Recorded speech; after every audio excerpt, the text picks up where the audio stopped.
The Finest Story in the World by Rudyard Kipling. Narrated by Robin Nixon. Or ever the knightly years were gone, with the old world to the grave. I was a king in Babylon, and you were a Christian slave. W. E. Henley. His name was Charlie Mears. He was the only son of his mother, who was a widow, and he lived in the north of London, coming into the city every day to work in a bank. He was 20 years old and suffered from aspirations. I met him in a public billiard saloon where the marker called him by his given name, and he called the marker Bullseyes. Charlie explained, a little nervously, that he had only come to the place to look on, and since looking on at games of skill is not a cheap amusement for the young, I suggested that Charlie should go back to his mother.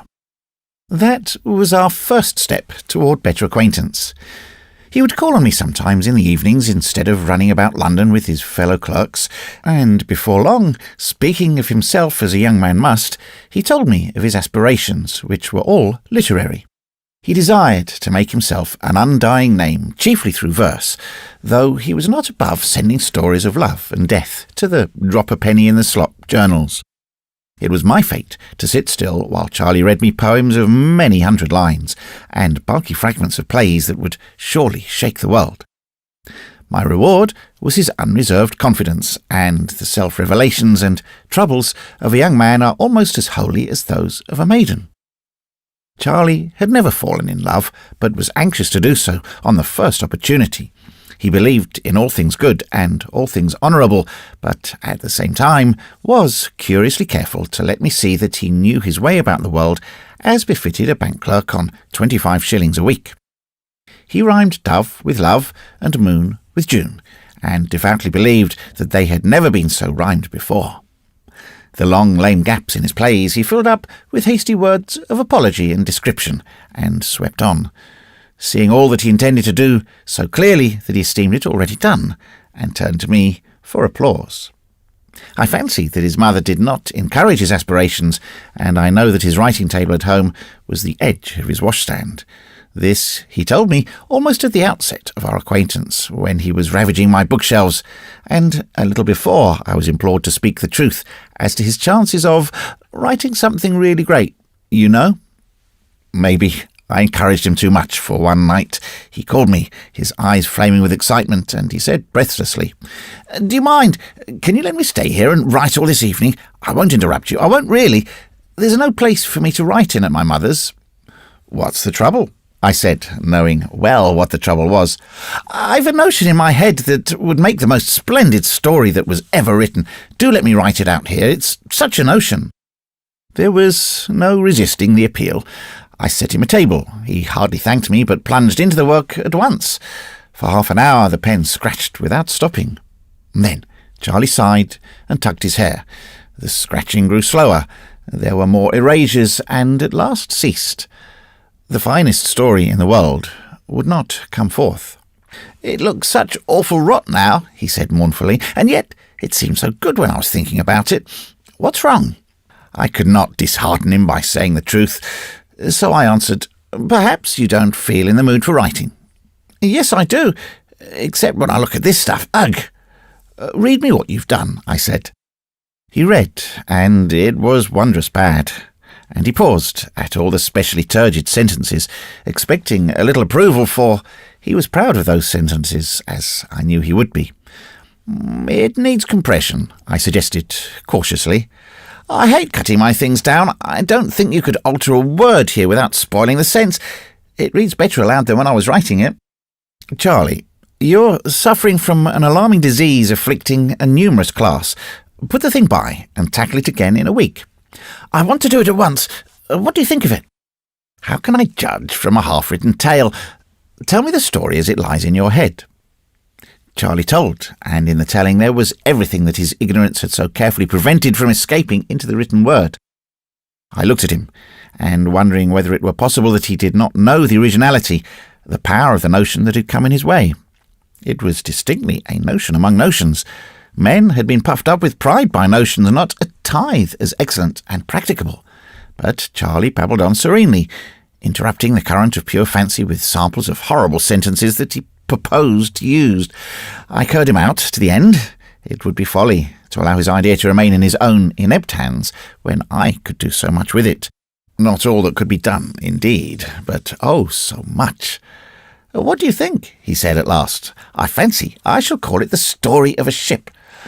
I think the idea is pretty good, but you won't be able to handle it for ever so long. Now, would it be of any use to you? Would you care to take it? I should be proud," said Charlie promptly. There are few things sweeter in this world than the guileless, hot-headed, intemperate, open admiration of a junior. Even a woman in her blindest devotion does not fall into the gait of the man she adores, tilt her bonnet to the angle at which he wears his hat, or interlard her speech with his pet oaths. And Charlie did all these things.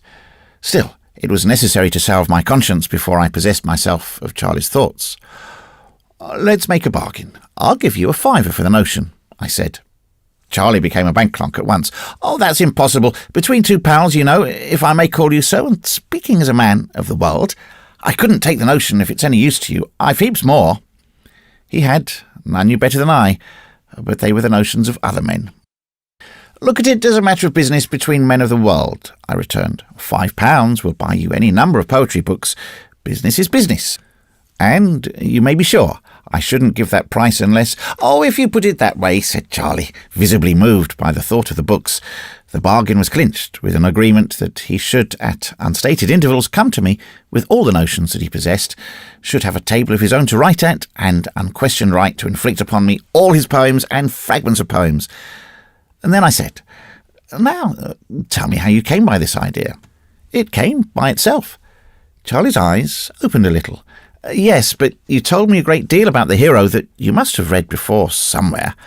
"I haven't any time for reading, except when you let me sit here, and on Sundays I'm on my bicycle or down the river all day. There's nothing wrong about the hero, is there?" "Tell me again, and I shall understand clearly. You say that your hero went pirating. How did he live?" "He was on the lower deck of this ship thing that I was telling you about." "What sort of ship?" "It was the kind rowed with oars, and the sea spurts through the oar holes, and the men row sitting up to their knees in water. Then there's a bench running down between the two lines of oars, and an overseer with a whip walks up and down the bench to make the men work." "How do you know that?" "It's in the tale. There's a rope running overhead, looped to the upper deck, for the overseer to catch hold of when the ship rolls. When the overseer misses the rope once and falls among the rowers, remember, the hero laughs at him and gets licked for it. He's chained to his oar, of course, the hero." "How is he chained?" "With an iron band around his waist, fixed to the bench he sits on, and a sort of handcuff on his left wrist, chaining him to the oar. He's on the lower deck where the worse men are sent, and the only light comes from the hatchways and through the oar holes. Can't you imagine the sunlight just squeezing through between the handle and the hole and wobbling about as the ship moves?" "I can, but I can't imagine you're imagining it." "How could it be any other way? Now, you listen to me. The long oars on the upper deck are managed by 4 men to each bench, the lower ones by 3, and the lowest of all by 2. Remember, it's quite dark on the lowest deck, and all the men there go mad. When a man dies at his oar on that deck, he isn't thrown overboard, but cut up in his chains and stuffed through the oar-hole in little pieces." "Why?" I demanded, amazed, not so much at the information as the tone of command in which it was flung out. "To save trouble, and to frighten the others. It needs 2 overseers to drag a man's body up to the top deck, and if the men at the lower deck oars were left alone, of course they'd stop rowing and try to pull up the benches by all standing up together in their chains. You've a most provident imagination. Where have you been reading about galleys and galley slaves?" "Nowhere that I remember. I row a little when I get the chance, but perhaps, if you say so, I may have read something." He went away shortly afterward to deal with booksellers, and I wondered how a bank clerk aged 20 could put into my hands, with a profligate abundance of detail, all given with absolute assurance, the story of extravagant and bloodthirsty adventure, riot, piracy, and death in unnamed seas. He had led his hero a desperate dance through revolt against the overseers, to command of a ship of his own, and ultimate establishment of a kingdom on an island somewhere in the sea, you know. And delighted with my paltry £5, had gone out to buy the notions of other men, that these might teach him how to write. I had the consolation of knowing that this notion was mine by right of purchase, and I thought I could make something of it. When next he came to me, he was drunk, royally drunk, on many poets for the first time revealed to him. His pupils were dilated, his words tumbled over each other, and he wrapped himself in quotations. And most of all was he drunk with Longfellow. "Isn't it splendid? Isn't it superb?" he cried, after hasty greetings. "Listen to this. Wouldst thou," so the hellman answered, "know the secret of the sea? Only those who brave its dangers comprehend its mystery." "By gum! Only those who brave its dangers comprehend its mystery," he repeated 20 times, walking up and down the room and forgetting me. "But I understand it too," he said to himself. "I don't know how to thank you for that fiver. And this, listen. I remember the black wharves and the ships, and the sea tides tossing free, and the Spanish sailors with bearded lips, and the beauty and mystery of the ships, and the magic of the sea. I haven't braved any dangers, but I feel as if I knew all about it. You certainly seem to have a grip of the sea. Have you ever seen it? When I was a little chap, I went to Brighton once. We used to live in Coventry, though, before we came to London. I never saw it. When descends on the Atlantic the gigantic storm wind of the equinox." He took me by the shoulder to make me understand the passion that was shaking himself. "When that storm comes," he continued, "I think that all the oars in the ship that I was talking about get broken, and the rowers have their chests smashed in by the bucking oarheads. By the way, have you done anything with that notion of mine yet?" "No, I was waiting to hear more of it from you. Tell me how in the world you're so certain about the fittings of the ship. You know nothing of ships." "I don't know. It's as real as anything to me until I try to write it down. I was thinking about it only last night in bed, after you had loaned me Treasure Island, and I made up a whole lot of new things to go into the story." "What sort of things?" "About the food the men ate, rotten figs and black beans and wine in a skin bag, passed from bench to bench." "Was the ship built so long ago as that?" "As what?" "I don't know whether it was long ago or not. It's only a notion.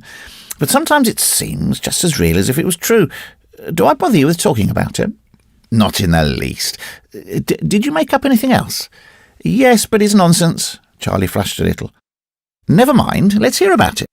"Well, I was thinking over the story, and after a while I got out of bed and wrote down on a piece of paper the sort of stuff the men might be supposed to scratch on their oars with the edges of their handcuffs. It seemed to make the thing more lifelike. It's so real to me, you know." "Have you the paper on you?" "Yes, but what's the use of showing it? It's only a lot of scratches. All the same, we might have them reproduced in the book on the front page." I'll attend to those details. Show me what your men wrote." He pulled out of his pocket a sheet of notepaper with a single line of scratches upon it, and I put this carefully away. "What is it supposed to mean in English?" I said. "Oh, I don't know. Perhaps it means I'm beastly tired." "It's great nonsense," he repeated. "But all those men in the ship seem as real as people to me. Do something to the notion soon. I should like to see it written and printed." "But all you told me would make a long book." "Make it then. You've only to sit down and write it out. Give me a little time. Have you any more notions?" "Not just now. I'm reading all the books I've bought. They're splendid." When he left, I looked at the sheet of notepaper with the inscription upon it. Then I took my head tenderly between both hands to make certain that it was not coming off or turning round. But there seemed to be no interval between quitting my rooms and finding myself arguing with a policeman outside a door marked private in a corridor of the British Museum. All I demanded, as politely as possible, was the Greek antiquity man. The policeman knew nothing except the rules of the museum, and it became necessary to forage through all the houses and offices inside the gates. An elderly gentleman, called away from his lunch, put an end to my search by holding the notepaper between finger and thumb and sniffing at it scornfully. "What does this mean?" Said he. "So far as I can ascertain, it is an attempt to write extremely corrupt Greek on the part," here he glared at me with intention, "of an extremely illiterate person." He read slowly from the paper. "Pollock, Erckman, Tauchnitz, Henniker." 4 names, familiar to me. "Can you tell me what the corruption is supposed to mean, the gist of the thing?" I asked. "I have been many times overcome with weariness in this particular employment. That is the meaning." He returned me the paper, and I fled, without a word of thanks, explanation, or apology. I might have been excused for forgetting much. To me, of all men, had been given the chance to write the most marvellous tale in the world, nothing less than the story of a Greek galley slave as told by himself. Small wonder that his dreaming had seemed real to Charlie.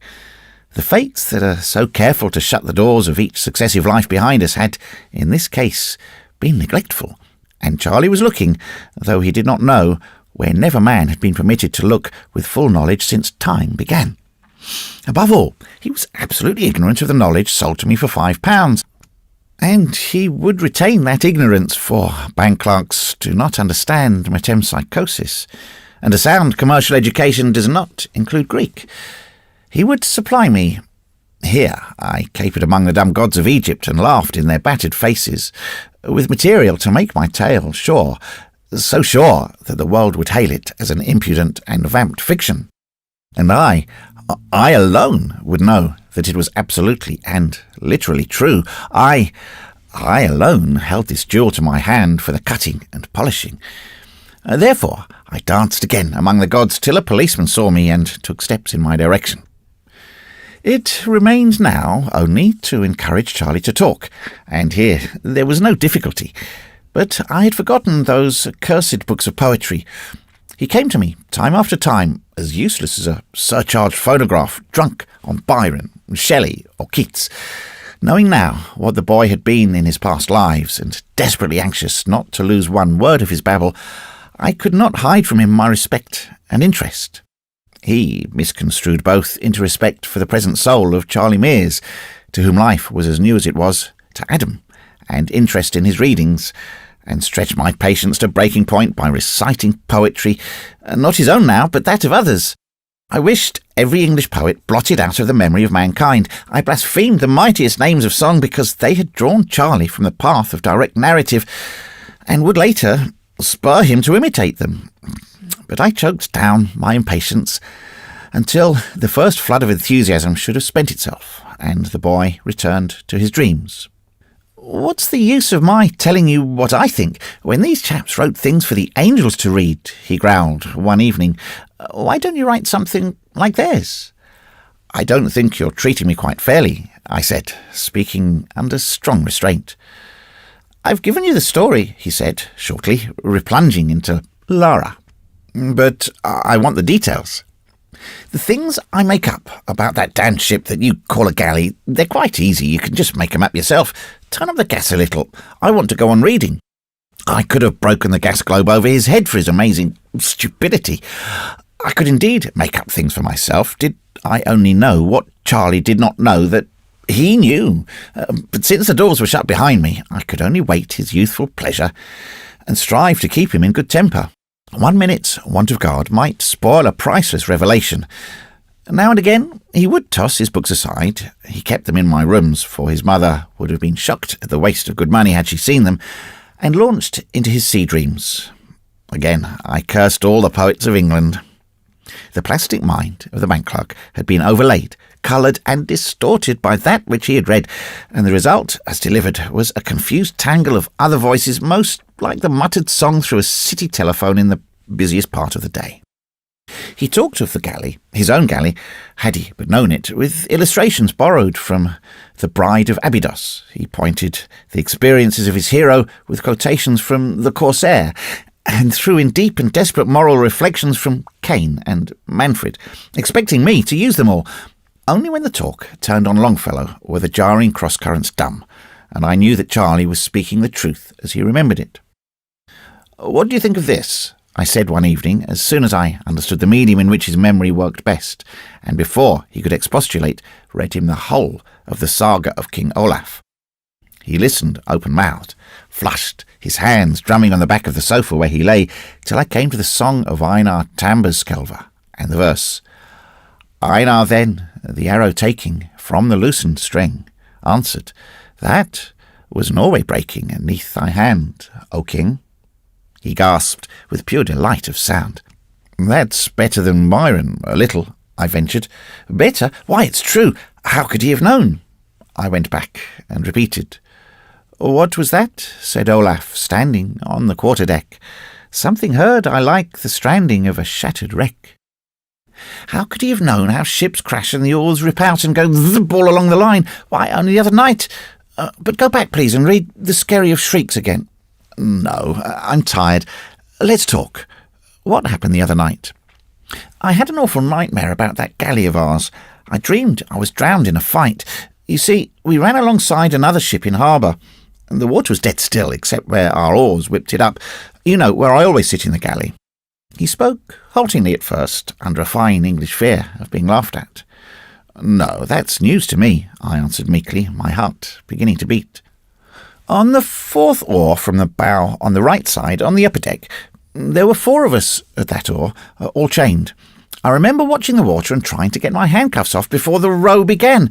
Then we closed up on the other ship, and all their fighting men jumped over our bulwarks, and my bench broke, and I was pinned down with the 3 other fellows on top of me, and the big oar jammed across our backs. Well, Charlie's eyes were alive and light. He was looking at the wall behind my chair. I don't know how we fought. The men were trampling all over my back, and I lay low. Then our rowers on the left side, tied to their oars, you know, began to yell and back water. I could hear the water sizzle, and we spun round like a cockchafer. And I knew, lying where I was, that there was a galley coming up, bow on, to ram us on the left side. I could just lift up my head and see her sail over the bulwarks. We wanted to meet her bow to bow, but it was too late. We could only turn a little bit because the galley on our right had hooked herself onto us and stopped our moving. And then, by gum, there was a crash. Our left oars began to break as the other galley, the moving one, you know, stuck her nose onto them. And then the lower deck oars shut up through the deck planking, butt first, and one of them jumped clean up into the air and came down again close to my head. How was that managed? The moving galley's bow was plunking them back through their own oar holes, and I could hear the devil of a shindy in the decks below. And then her nose caught us nearly in the middle, and we tilted sideways, and the fellows in the right-hand galley unhitched their hooks and ropes and threw things onto our upper deck, arrows and hot pitch or something that stung, and we went up and up and up on the left side, and the right side dipped. And I twisted my head round and saw the water stand still as it topped the right bulwarks. And then it curled over and crashed down on the whole lot of us on the right side, and I felt it hit my back, and I woke. 1 minute, Charlie. When the sea topped the bulwarks, what did it look like? I had my reasons for asking.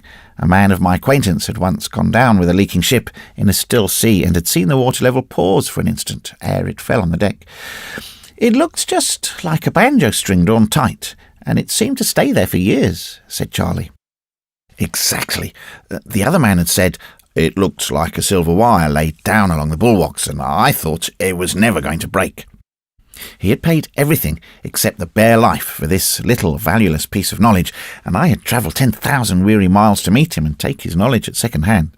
But Charlie, the bank clerk on 25 shillings a week, he who had never been out of sight of a London omnibus, knew it all. It was no consolation to me that once in his lives he'd been forced to die for his gains. I also must have died scores of times, but behind me, because I could have used my knowledge, the doors were shut. And then, I said, trying to put away the devil of envy. The funny thing was, though, in all the mess, I didn't feel a bit astonished or frightened. It seemed as if I'd been in a good many fights, because I told my next man so when the row began. But that cad of an overseer on my deck wouldn't unloose our chains and give us a chance. He always said that we'd all be set free after the battle, but we never were. We never were. Charlie shook his head mournfully. What a scoundrel! I should say he was. He never gave us enough to eat, and sometimes we were so thirsty that we used to drink salt water. I can taste that salt water still. Now, tell me something about the harbour where the fight was fought. I didn't dream about that. I knew it was a harbour, though, because we were tied up to a ring on a white wall, and all the face of the stone under water was covered with wood to prevent our ram getting chipped when the tide made us rock. That's curious. Our hero commanded the galley, did he? Didn't he just? He stood by the bows and shouted like a good 'un. He was the man who killed the overseer. But you were all drowned together, Charlie, weren't you? I can't make that quite fit, he said with a puzzled look.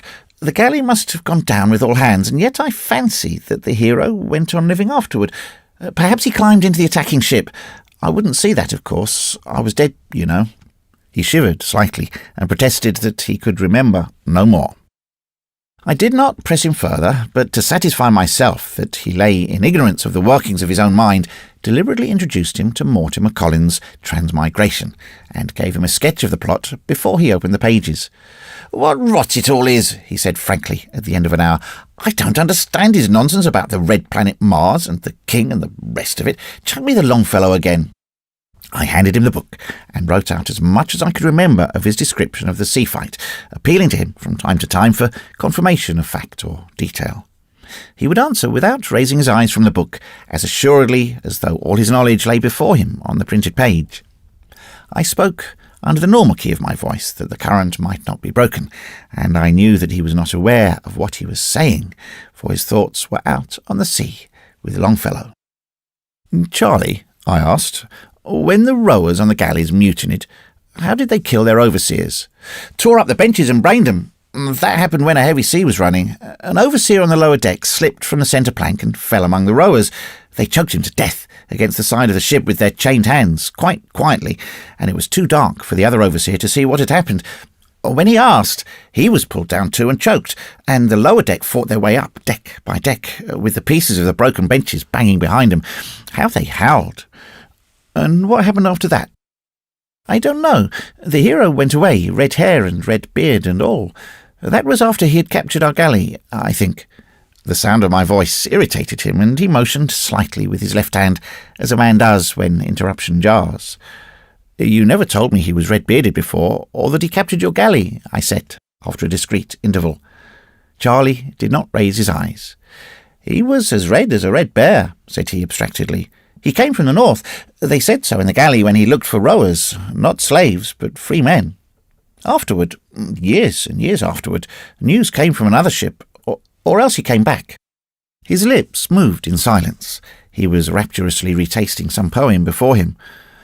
Where had he been then? I was almost whispering that the sentence might come gentle to whichever section of Charlie's brain was working on my behalf. "To the beaches, the long and wonderful beaches," was the reply, after a minute of silence. "To Furdurstrandi?" I asked, tingling from head to foot. "Yes, to Furdstrandi." He pronounced the word in a new fashion. "And I too saw—" The voice failed. "Do you know what you've just said?" I shouted incautiously. He lifted his eyes, fully roused now. "No," he snapped. "I wish you'd let a chap go on reading. Hark to this.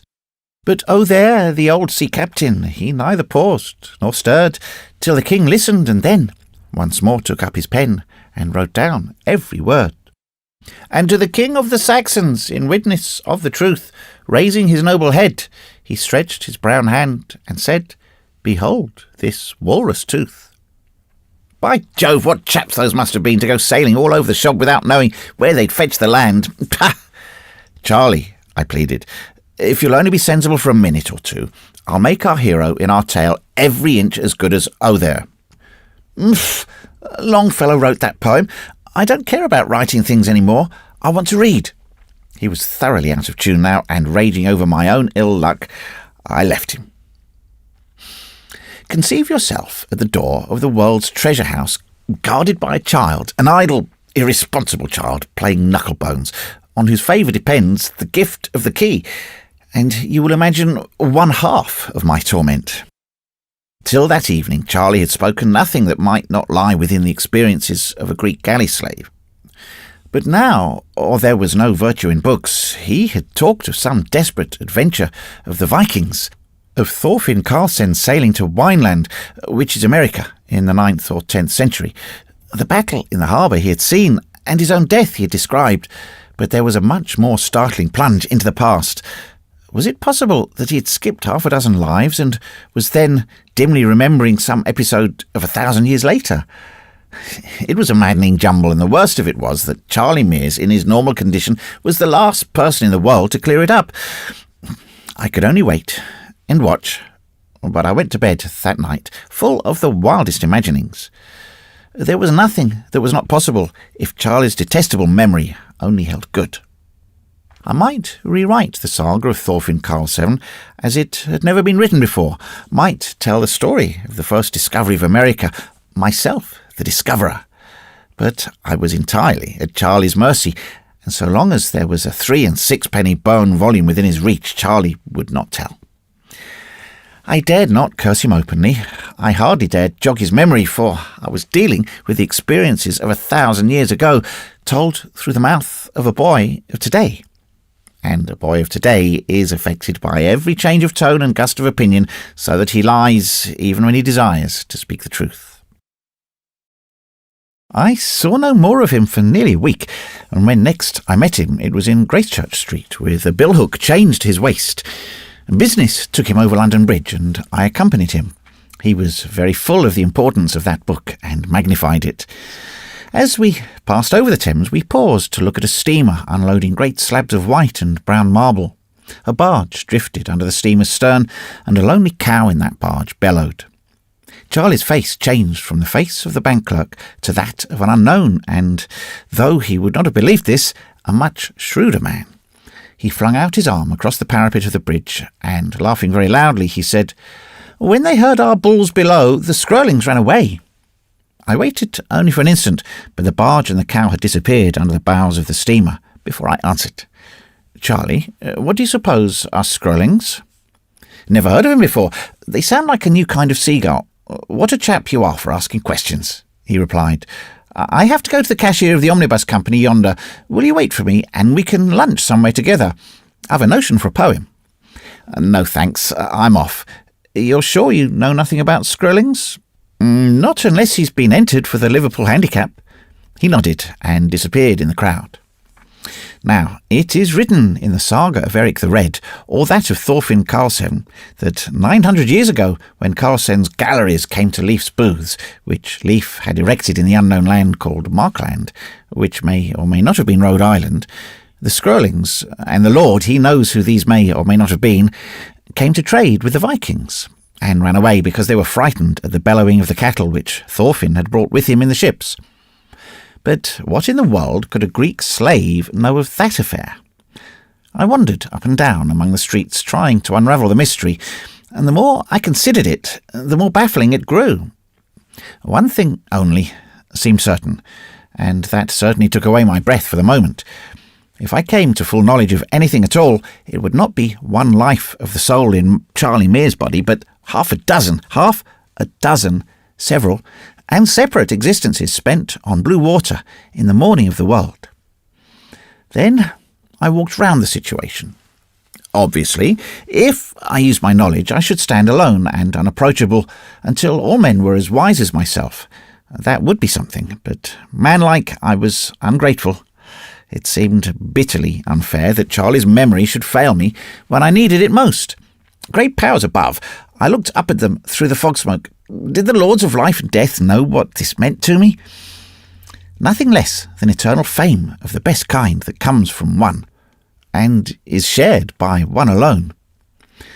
I would be content, remembering Clive, I stood astounded at my own moderation, with the mere right to tell one story, to work out one little contribution to the light literature of the day.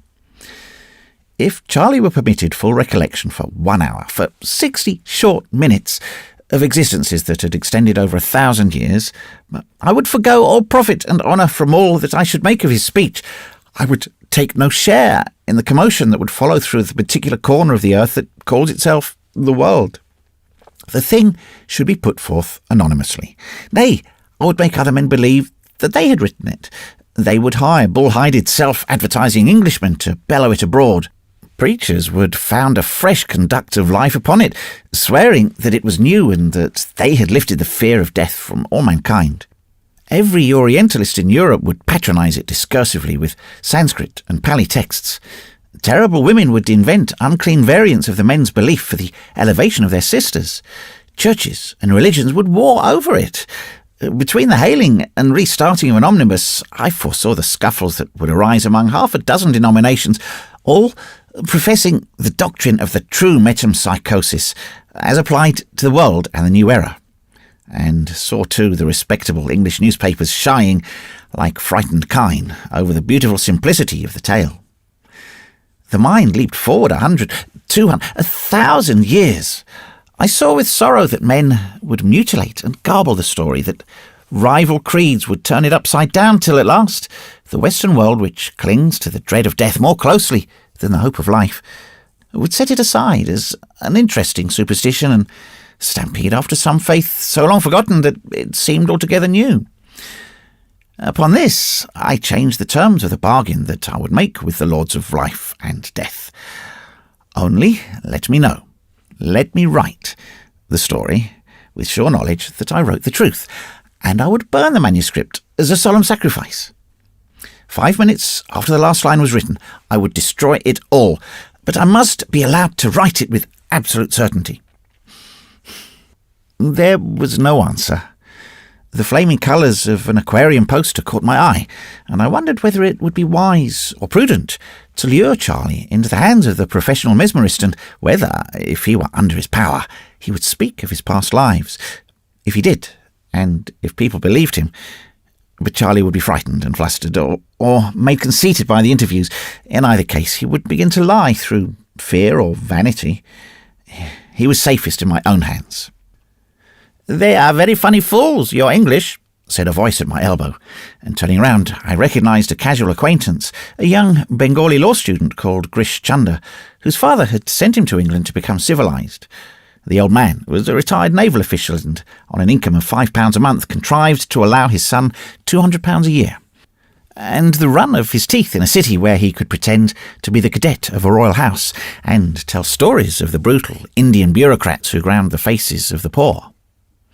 Grish Chunder was a young, fat, full-bodied Bengali, dressed with scrupulous care in frock coat, a tall hat, light trousers and tan gloves. But I had known him in the days when the brutal Indian government paid for his university education, and he contributed cheap sedition to Sashi Durpan and intrigued with the wives of his schoolmates. "That is very funny and very foolish," he said, nodding at the poster. "I am going down to the Northbrook Club. Will you come too?" I walked with him for some time.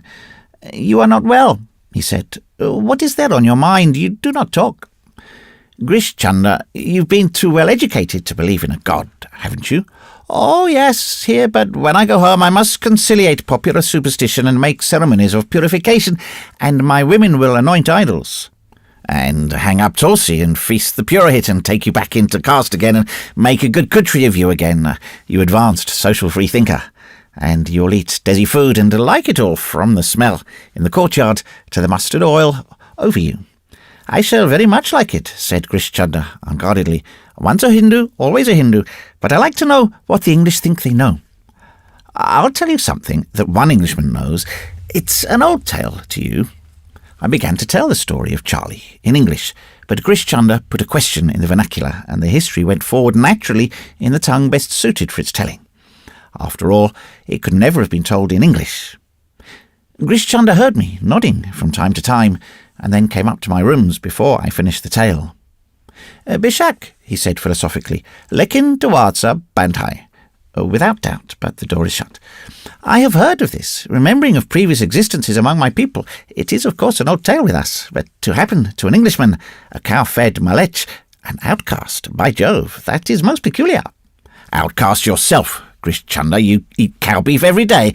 "Let's think the thing over. The boy remembers his incarnations." "Does he know that?" said Grish Chunder, quietly swinging his legs as he sat on my table. He was speaking in English now. "He does not know anything. Would I speak to you if he did? Go on." "There is no going on at all. If you tell that to your friends, they will say you are mad and put it in the papers. Suppose now you prosecute for libel." "Let's leave that out of the question entirely. Is there any chance of his being made to speak?" "There is a chance, oh yes. But if he spoke, it would mean that all this world would end now, instant, or fall down on your head. These things are not allowed, you know. As I said, the door is shut." "Not a ghost of a chance?" "How can there be? You are a Christian, and it is forbidden to eat in your books of the tree of life, or else you would never die. How shall you all feel death if you all know what your friend does not know that he knows? I'm afraid to be kicked, but I'm not afraid to die, because I know what I know. You are not afraid to be kicked, but you are afraid to die. If you were not, by God, you English would be all over the shop in an hour, upsetting the balances of power and making commotions. It would not be good. But no fear. He will remember a little and a little less, and he will call it dreams. and then he will forget altogether. When I passed my first arts examination in Calcutta, that was all in the cram book on Wordsworth. Trailing clouds of glory, you know. This seems to be an exception to the rule. There are no exceptions to the rules. Some are not so hard-looking as others, but they are all the same when you touch.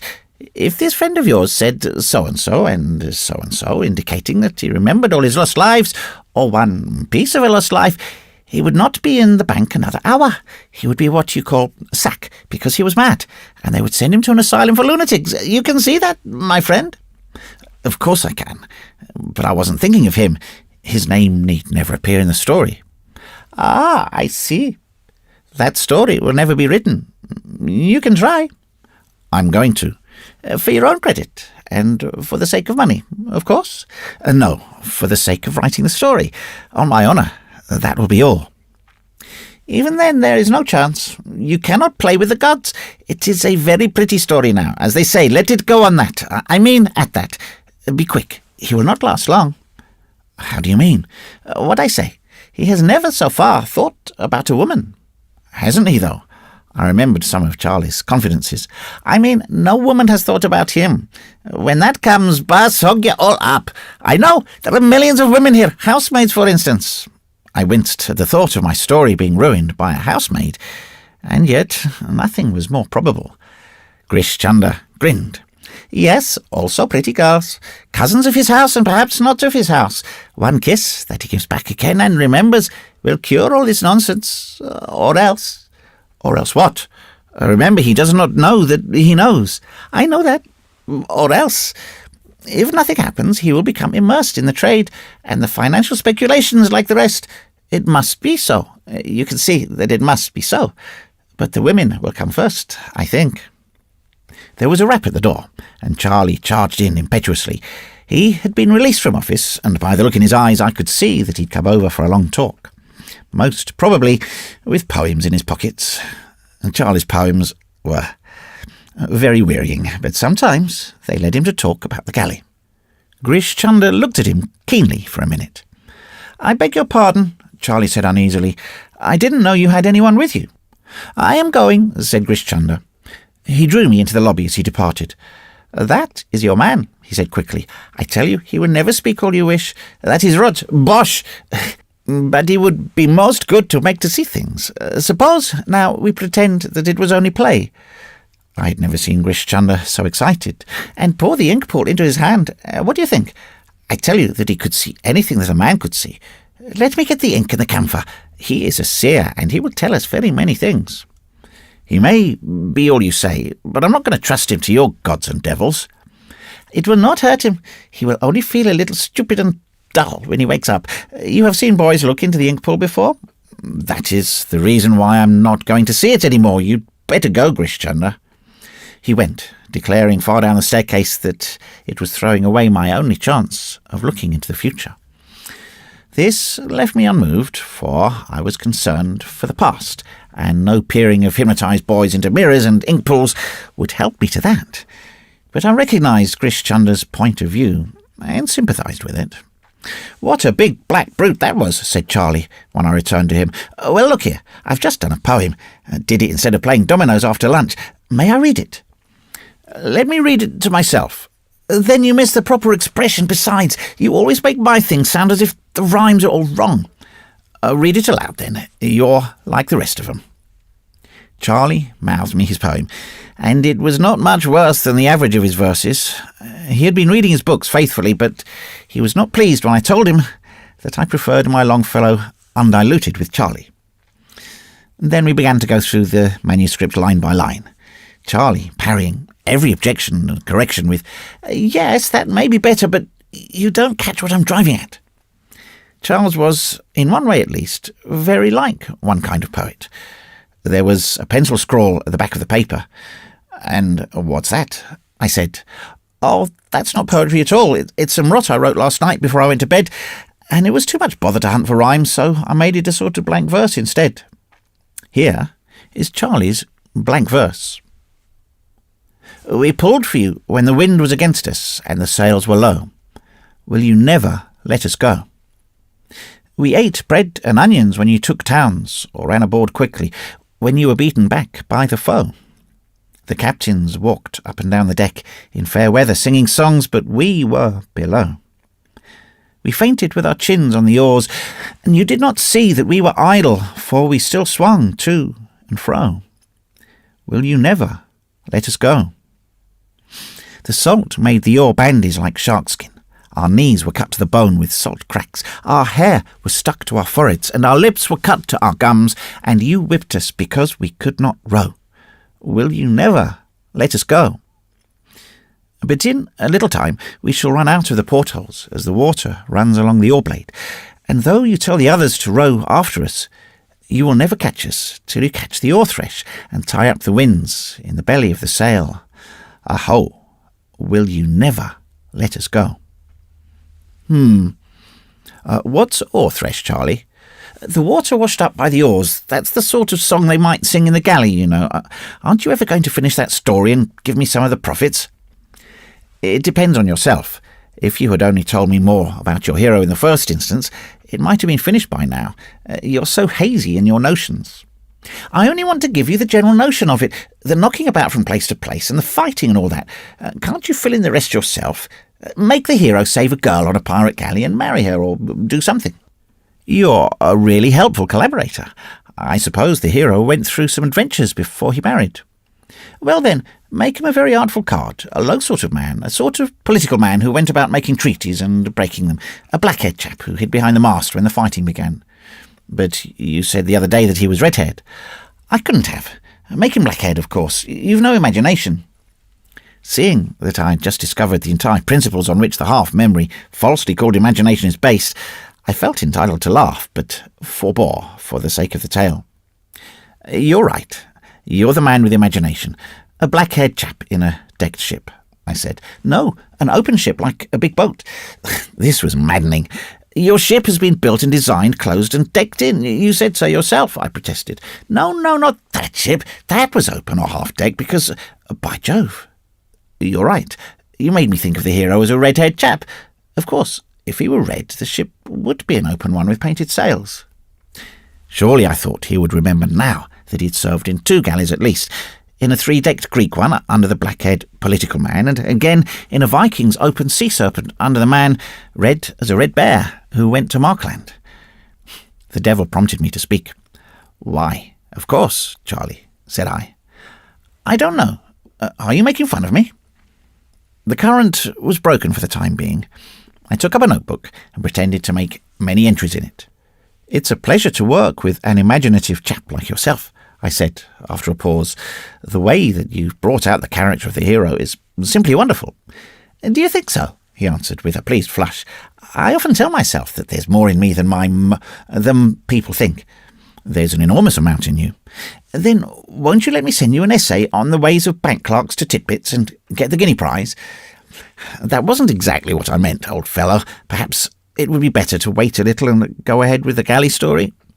Ah, but I shan't get the credit of that. Titbits would publish my name and address if I win. What are you grinning at? They would. I know it. Suppose you go for a walk. I want to look through my notes about our story.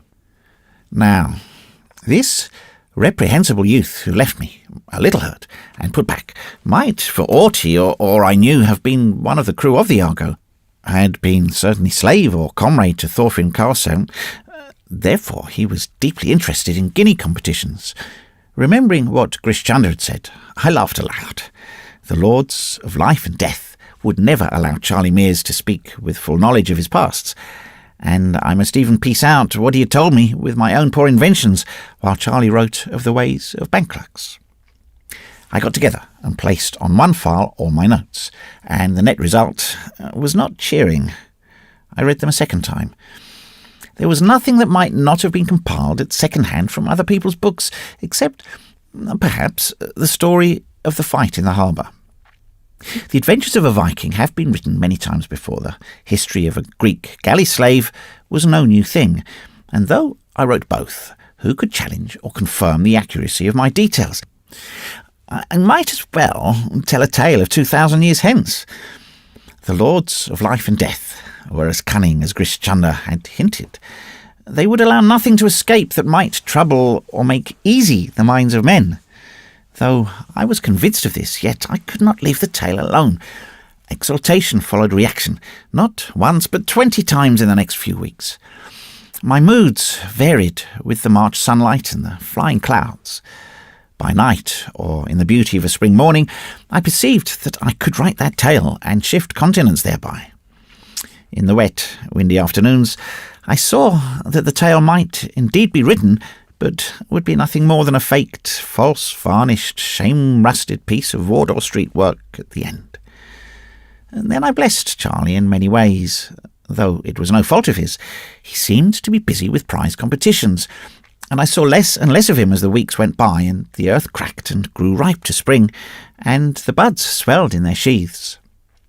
He did not care to read or talk of what he had read, and there was a new ring of self-assertion in his voice.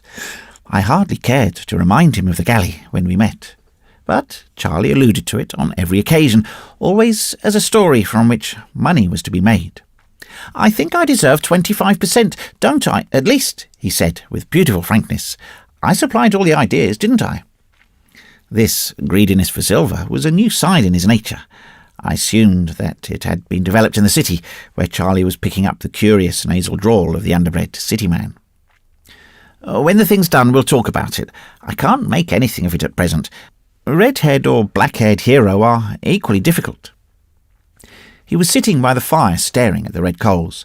"I can't understand what you find so difficult. It's as clear as mud to me," he replied. A jet of gas puffed out between the bars, took light, and whistled softly.